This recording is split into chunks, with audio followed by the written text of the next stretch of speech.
What's good, everybody? This is Robo from Allbark back on the college football video, and today I'm bringing you my week 13 picks. Last week was a really good one for my picks as we went 52-12 picking winners and 37-27 against the spread, and a really strong 14-7 record in the tighter spread games. This is the last week of the regular season picks, and it's the best one as it's rivalry week. A bunch of games that will decide conference championship bids and playoff fates. So without further ado, let's get into it, starting with the weeknights. We've got a MACtion doubleheader on Tuesday, starting with Bowling Green and Western Michigan. The Falcons have already claimed bowl eligibility, and Western sits at 4-7 on the year, so nothing but pride on the line here. Western may come out looking to end the season on the right foot, but Bowling Green's just been the better team this year. I'm going to take them to win this game behind a solid offensive day, 30-24. Eastern Michigan will head to Buffalo looking to claim bowl eligibility after the overtime win over Akron last week. They have not been good whatsoever this season, but neither has Buffalo. Even with a solid defense, I'm a bit surprised to see Buffalo favored by nearly a touchdown here. And with what's on the line, I wouldn't be surprised to see the upset. I'm going to take the Eagles in an ugly 6th win, 20-17. No games Wednesday, but we've got some Thanksgiving college football with the Egg Bowl between Ole Miss and Mississippi State from Starkville.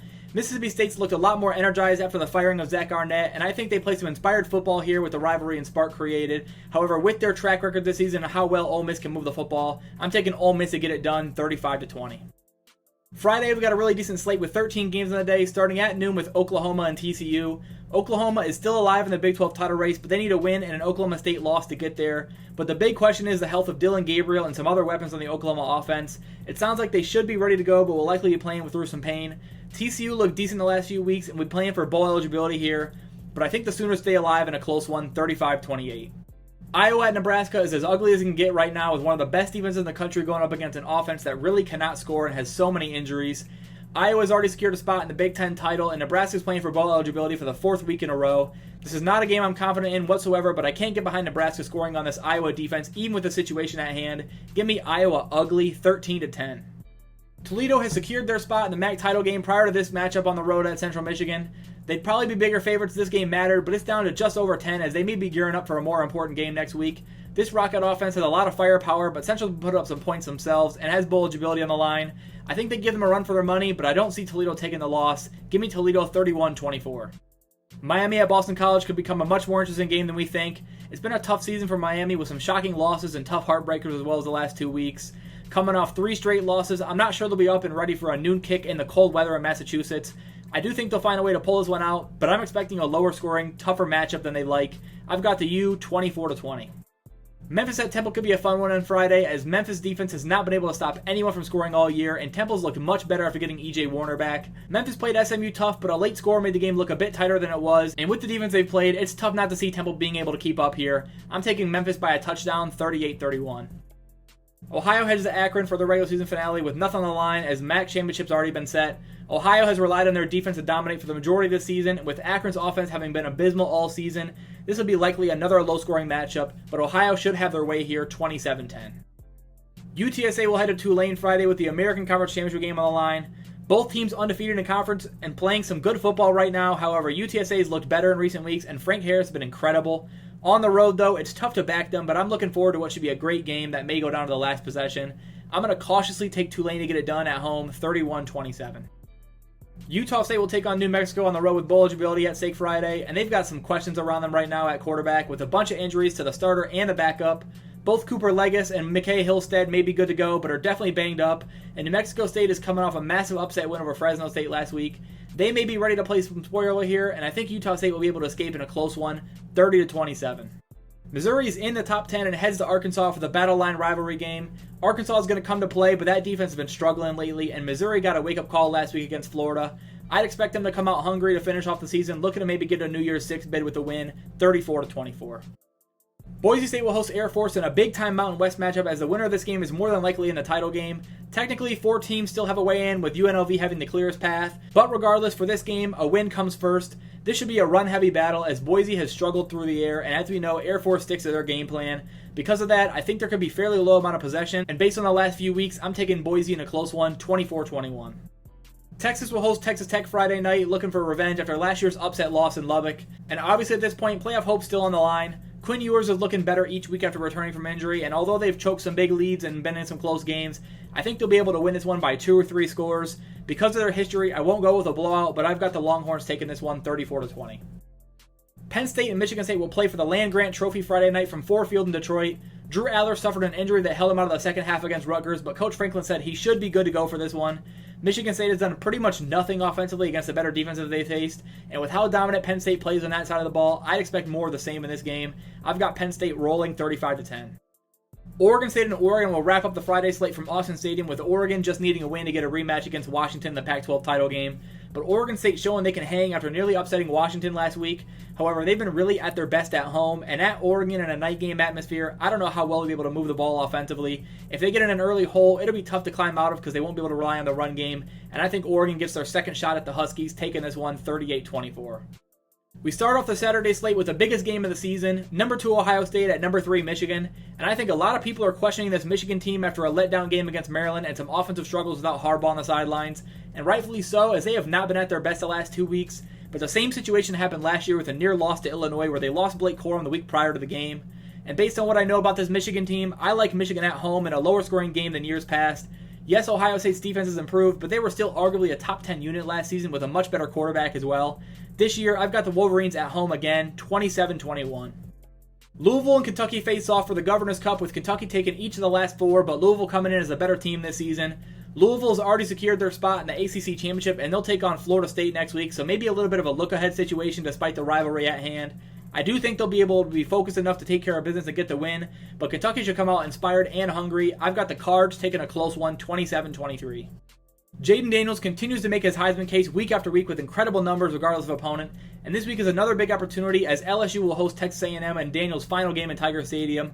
The defense has been a real issue this season, and A&M's looked better post-Jimbo, but I've got to side with Daniels and the LSU Tigers to make one final statement for the voters, 38-24 over the Aggies. Indiana and Purdue face off for the Old Oaken Bucket from West Lafayette in an often heated rivalry matchup. Purdue looking to extend their win streak over IU to 3. This game is often unpredictable, especially when both teams are sitting at 3-8 on the year, but I'm leaning towards Purdue getting it done at home behind Hudson Card and a decent defensive performance. I've got the Boilermakers in a tight one, 28-24. Sam Houston and Middle Tennessee State will face off in the season finale for both teams, with both squads entering this playing some of their best football of the season. This Sam Houston team nearly knocked off Western Kentucky last week and has looked much improved on both sides of the ball lately. And at home, I think they're playing well enough to pull off the upset win in a lower scoring game, 24-21 Sam Houston State. UConn and UMass will meet on Saturday for maybe the ugliest game of the week, but still a rivalry game as UConn takes a short trip north looking to avoid their 10th loss of the season. And honestly, I think UMass has played some better football lately, and I'm a bit surprised they aren't favored in this one at home. I've got the Minutemen as an underdog winner this week, 31-28. Duke is coming off a rough loss to Virginia that I picked last week, and they're in some luck as they host an atrocious Pitt offense that just gets worse on the road. Duke has some injury issues on their side, though, and haven't been great either, but I'd be surprised if they were a no-show in this spot. I'm taking the Blue Devils defense to play well and grab a 27-17 win over Pitt. UCF hosts Houston in the season finale in a battle of the new Big 12 teams. UCF is clearly the better team of the two this season, and although he wasn't at his best last week, we've seen what John Rice Plumlee can do, especially at home for this offense. I could definitely see Houston laying another egg in this game, but I've got UCF regardless, 38-20. SMU keeps on rolling after another big win at Memphis last week where they should have covered if not for a late score. The offense looks unstoppable right now, and this week they take on Navy, who has a much bigger game to look forward to next week with Army. I'm not sure how interested they'll be in this one as they're definitely outmatched, so with that I'm taking SMU big here, 35-10. Troy is locked into the Sun Belt title game if they head out to Southern Miss this week in a game where they just need to come out healthy. Southern Miss got blown out last week at Mississippi State, but it was somewhat respectable, and although they aren't playing for anything, this is a big game for them on senior night against a great Troy squad. Troy's defense is dominant, but I think Southern Miss will hang around a bit. I'm going to go 28-14 Troy. Northern Illinois will be playing for bowl eligibility this week at Kent State, with Kent State being arguably the worst team in the country this season, sitting at 1-10 on the year. There's no doubt in my mind Northern Illinois will win this football game. I just think in a season finale at home against a subpar team, Kent State should be able to at least put up a fight against the spread, but I think they fall again this week, 31-14. Miami, Ohio is locked into the MAC title game against Toledo next week as they head out to a Ball State team playing their best football of the year right now with nothing to lose. This is definitely a trap scenario for Miami, although they've played some great defense this season. I just think they'll probably be looking ahead for the early part of this game, and Ball State is better than the record shows. I'm taking Miami to sneak out with win number 10, though, 21-17. Rice hosts FAU in their season finale looking for bowl eligibility with a win. JT Daniels is questionable again with a concussion he suffered a few weeks ago, but based on the play of AJ Padgett, I think Rice may be able to win this game regardless of JT's availability. With what's at stake for them, I expect them to show up as a team. FAU is a solid opponent but has really struggled the last few weeks, and this is a big opportunity for Rice. I've got the Owls here, 28-21. Syracuse just fired head coach Dino Babers after last week's loss to Georgia Tech, right before they take on Wake Forest on senior day, playing for bowl eligibility. And as we've seen across the country in most cases, teams are coming out fired up the week after a coach firing. And with what's on the line here, I'm thinking more of the same with this Syracuse team. I think they'll be able to run the ball well and grab win number 6, 24-20 over Wake Forest. East Carolina and Tulsa face off with just 5 combined wins from the two teams. Despite a better record, Tulsa has not looked like the better team whatsoever. They've taken some ugly losses this year, and so has ECU, but I think defensively, ECU has an advantage, and playing at home here, I think they should be able to send off the seniors with a win. I'm taking the Pirates 27-21. North Texas and the nation's worst defense will play host to UAB, who also brings a defense giving up well over 400 yards a game. This should be a high-scoring battle, as both offenses have put up some big numbers as well this season, and neither team has anything to lose. I think Chandler Rogers and the North Texas offense will come out on top this week, though, 38-31. Old Dominion is another team playing for bowl eligibility this week, and they've got a tough game ahead of them hosting Georgia State, who just put up some points against LSU. I would not be surprised to see Georgia State take this game, but based on how well Old Dominion's played in their big games this season and the size of this one for them, I'm taking them to come away with a win in this one, 31-24. Colorado just got absolutely stomped by a really struggling Washington State team, which was really eye-opening to me, as even the teams with everything going wrong are coming alive to give the Buffs everything they've got. Utah is coming off a rough loss to a great Arizona team and brings a great defense to the table. I've got to think we'll see another dominant performance here, as Utah is simply much better and at home. I like the Utes big, 38-14. Western Kentucky heads to FIU this week in a pretty meaningless game. Nothing to play for either team, and FIU is just flat out bad despite hanging around with Arkansas a bit last week. They've taken some ugly losses to much worse opponents, and although this isn't the same Western Kentucky team we've seen before, I think they'll be able to win this one on the road, 31-20. Louisiana takes on Louisiana Monroe in the Battle on the Bayou this week, with the Raging Cajuns looking to reach bowl status with a win here at home. Despite the record, I think Louisiana's played some pretty good football at times, and they should be fired up for this one. The wheels have completely fallen off for ULM, and they just took a beating from Ole Miss. I think Louisiana should have this one in the bag, 38-21. San Jose State and UNLV will play a massive game with Mountain West hopes on the line. UNLV is in with a win, and San Jose State is still alive, but would need some help with the computers if they're able to pull off the road upset here. I like the Spartan offense, but UNLV has been so impressive this season, and they seem laser-focused right now with one goal in mind, and I think they'll be ready for another big one. Give me UNLV 34-28. On to the Iron Bowl as Alabama heads to Auburn this week in a classic trap game fashion, as Auburn took an embarrassing blowout loss at home to a solid New Mexico State team last week, and Alabama is in the SEC title game already with playoff hope still alive. Everything is pointing Alabama's way, but you know Auburn's going to bring it, and they usually do. I think Auburn will hang around for a while, but with that said, I've got Alabama pulling away, as they're just so much better than this Auburn team, especially offensively. I've got the Tide here, 31-14. Arizona heads to Tempe to take on Arizona State right after a massive win over Utah last week, and a blowout loss for ASU to Oregon at home. Arizona is not Oregon, but they're a great football team still. This is an in-state rivalry, but I don't know if ASU has enough to hang around for all 4 quarters with this Wildcat offense. Jedd Fisch has done a really excellent job getting his team ready for each game this season, and I think that continues here. Give me Arizona 34-21. BYU took advantage of the Dylan Gabriel injury last week and took the Sooners to the brink as they lost by just a touchdown. This week they're on the road at Oklahoma State as big underdogs again, and after that UCF loss, Oklahoma State got out to another rough start defensively, but were able to settle in and take care of Houston. Oklahoma State needs a win here to advance to the Big 12 title, so they'll be ready for this one. But with bowl eligibility on the line and how the Cowboy defense has looked recently, BYU should bring a fight as well. I've got the Cowboys, though, 34-20. Tennessee just got stomped by an absolutely elite Georgia team last week, but this week they've got a matchup on the other end of the spectrum with Vanderbilt coming to town with 9 straight losses, including a disastrous 40-point loss to South Carolina last week. Tennessee should be able to handle business here on senior day pretty easily. I've got them coming away with a 45-14 win. Northwestern hired David Braun as full-time head coach last week, and I think that was a great decision as he's done an incredible job with the football team in a tough spot to start the year. And now bowl eligible, they've looked great in recent weeks heading into this road matchup at Illinois. Illinois needs this win to reach a bowl game, but they have had some ugly performances this season, so I think 6 points is a bit too much to trust. I like Northwestern to take Illinois to the brink, but I'm going to take Illinois to find a way in a close one, 27-24. Minnesota hosts Wisconsin with both teams in the same spot as a Northwestern-Illinois game. Although Wisconsin has not been playing well whatsoever, even with Mordecai back at quarterback. Sticking with that same theme, Minnesota needs this game badly and honestly hasn't been much worse than Wisconsin as a whole this year. If they can find a way to run the ball effectively, they'll take this one at home, 23-20. Staying in the Big Ten, we've got Rutgers hosting Maryland with both teams already at that 6-win mark. Rutgers has had some serious offensive issues the last 2 weeks, although up against 2 incredible defenses in Iowa and Penn State. And Maryland coming off a crushing loss where they gave everything they had at home against Michigan. My fear with the Terps is that their energy level after a loss like that and now having to go up on the road with nothing to play for and another solid defense. So because of that, I like Rutgers to win this game ugly at home, 24-21.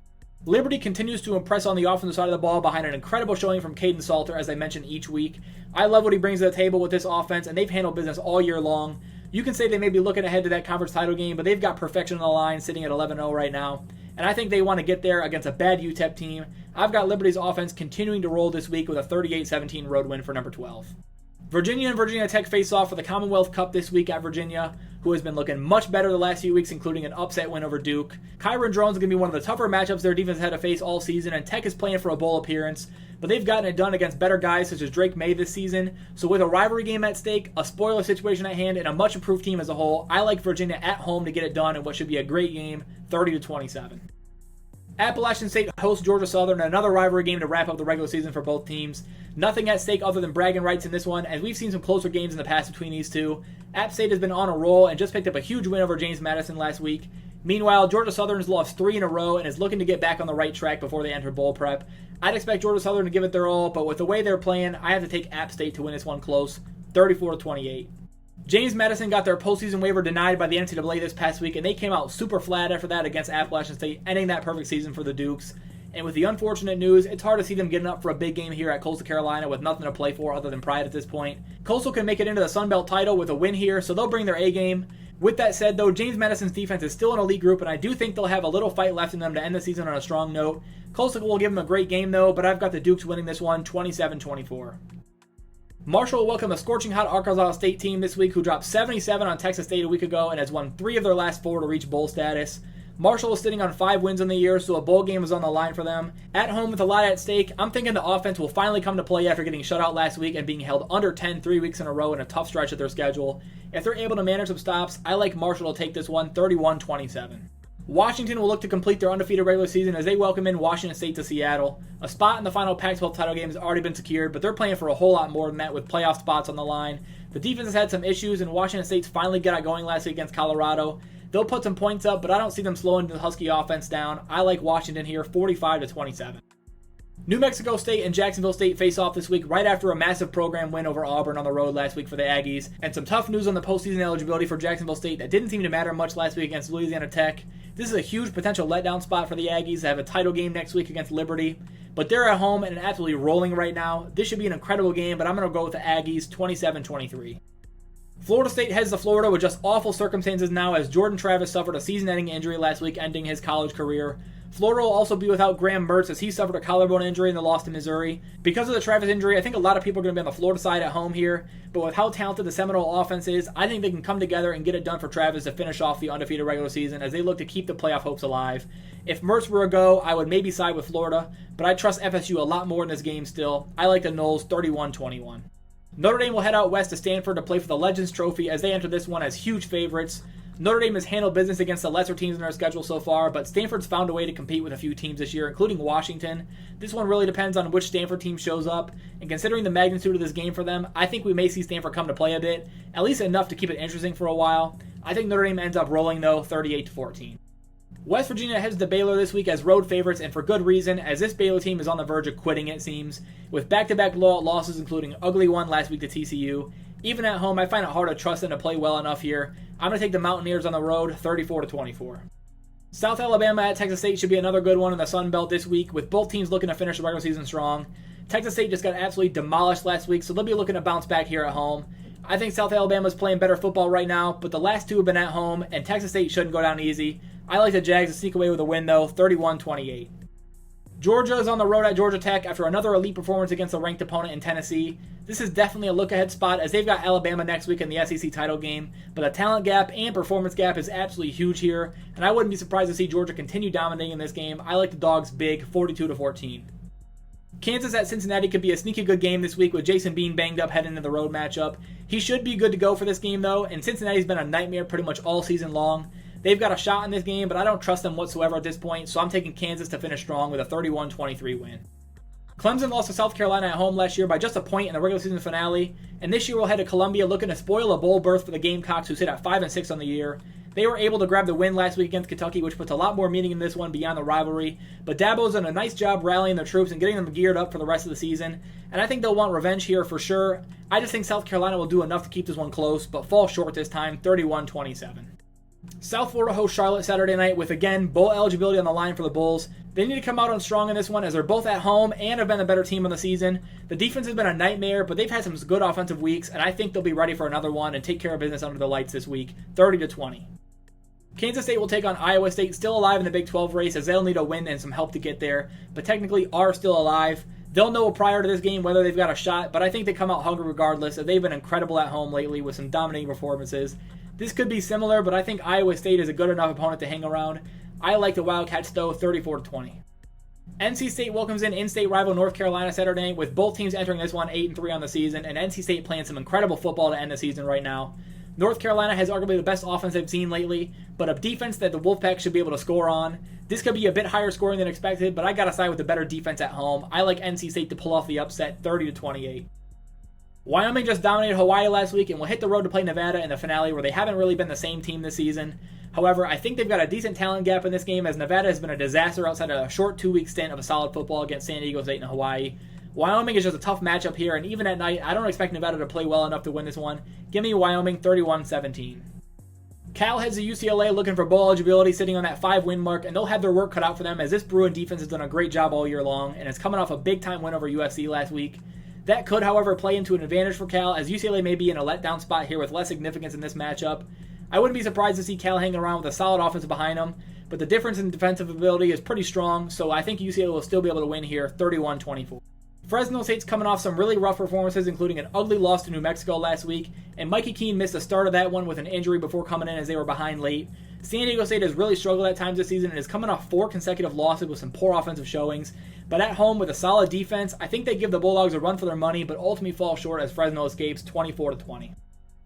As usual, the final game of the week is in Hawaii as Colorado State heads out to Honolulu as road favorites. They've got a lot on the line after last week's win against Nevada, as they now have a chance to get bowl eligible with a road win here. And I like their chances with Hawaii playing for nothing here and a pretty rough defense that just got dominated by Wyoming last week. It'll be a tough game for Colorado State for sure, but I like them to come away with a win, 28-21. Alright, that's it for my Week 13 picks. As always, let me know down in the comments which games you're most excited to watch, as well as your favorite picks against the spread. As always, thanks for watching this video, and I'll see you guys in the next one. Peace.